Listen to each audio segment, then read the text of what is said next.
আরে সল্টু, কোথায় যাব বল? বেরোতেই পারছি না, যেদিকে তাকাচ্ছি শুধু জল আর জল। আরে ঠিক, আমি একটু বললাম এই দোকানের দিকে যাব, একটু চা খাবো, কিন্তু বেরোতেই পারছি না। শালা বাইরে বেরোলেই মাত্র জল, কোন দিকে যাই বলো তো? আরে জল ঘেটে ঘেটে পায়ে হাজা পড়ে যাচ্ছে, কি করি বলো তিনি? চারিদিকে জল, জলও কমছে না। আরে ভাই, পঞ্চায়েতকে বলে হচ্ছে না, কতবার বলেছি যে ভাই ড্রেনটা কেটে দে, ড্রেনও কাটে না, জানি না কি করছে, সব টাকা খেয়ে নিচ্ছে, কোনো কাজ করছে না, আর জলের জন্য বাইরে বেরোতেই পারছি না।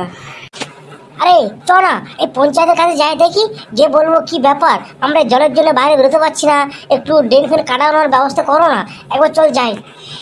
ঠিক বলেছি, চ চ যাই, একবার কি বলে দেখা যাক। চ দেখি পঞ্চায়েত বাড়ি আছে কিনা।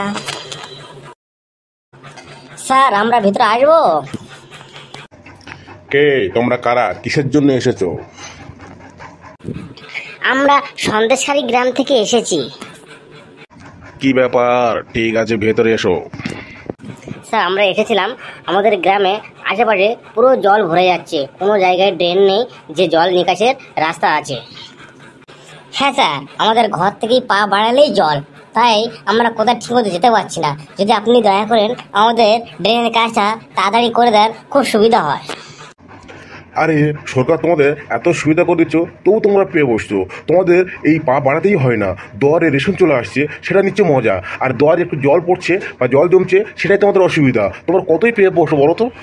কিছু করার নেই, দুয়ারে যেমন রেশন নিচ্ছ সেরকম দুয়ারে জল নিতেই হবে। হ্যাঁ স্যার, ঠিক বলেছেন আপনি, দুয়ারে যখন রেশন নিচ্ছি, জল তো দুয়ারে নিতেই হবে, আপনার কথাটাই ঠিকই আছে। চল সল্টু, আমরা চলে যাই, স্যার তো বলে দিয়েছে দুয়ারে যখন রেশন নিচ্ছ জল তো দুয়ারে নিতেই হবে। স্যার, আমরা তাহলে আসি, আপনি একটু দেখেন কি করা যায়।